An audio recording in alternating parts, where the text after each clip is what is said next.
Hello, friends. Have y'all ever wondered why we are called Christians? Where did that name ever come from?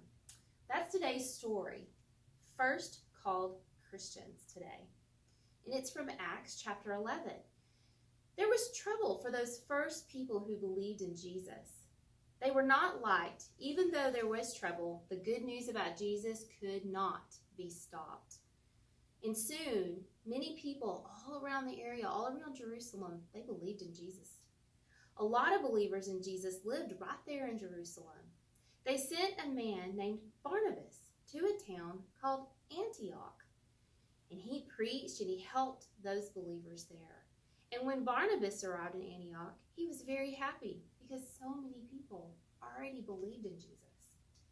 Barnabas decided that he needed to help out in that place. So he went to get his friend Paul, and Paul joined Barnabas and the other believers there in Antioch. And it was here in this town that the name Christian first came about. You know, not everyone was Christians, and not everybody understood Christianity yet. They didn't understand what it was about, and that's why some of those early believers, they didn't have it easy. It was kind of rocky times. And some of them had to meet in secret in homes. And they started using this symbol right here. It was just a simple little fish. Because as we remember, we learned several weeks back at WOW, for those that come to WOW, or those of you that have come to Sunday school before, that some of the first disciples called were fishermen. And Jesus said, "Come with me and be fishers of men." Not fish for fish, but men. And so that may be why that first symbol for Christianity was a fish. So if you saw it on a doorpost somewhere, or maybe in the sand, they knew that was maybe a gathering place for those early Christians, those early believers. So we think of symbols, and I brought a few. So here's one. This is a cross made out of nails. This one's really neat. This one I had at home. That one, you think of that? There's a cross right here on my necklace. We see crosses all over the place. That's a popular one. And I love this one. Y'all recognize that one? Yeah, this is for the Methodist Church. We have the cross with the flame. And we'll talk about that in our next lesson. What does this flame stand for? We'll learn about that.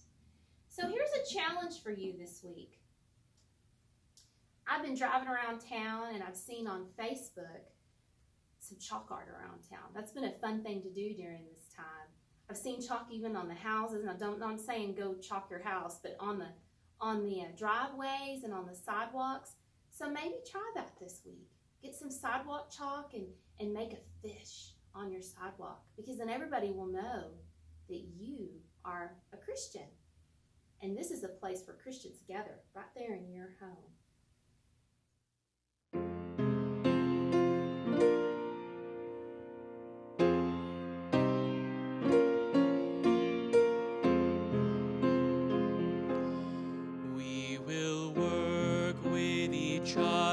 We will work side by side. We will work with each other. We will work side by side. And we'll guard human dignity and save human pride.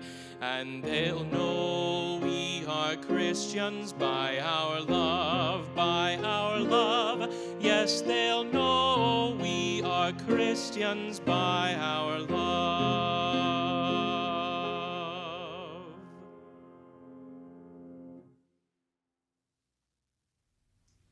All right, let's close out our time today with a blessing, because remember, they'll know that you're Christians, won't they? Just by your love. So let's pray. Dear Jesus, we thank you so much for your love, and we thank you for those first believers who stood strong with you and strong in their faith, Lord. Help us to be like them, to be loving and to be strong in our faith, and to know that in our homes and in this community, we are Christians. This is where we meet and we share together, just like those early believers did. Amen. Have a great week.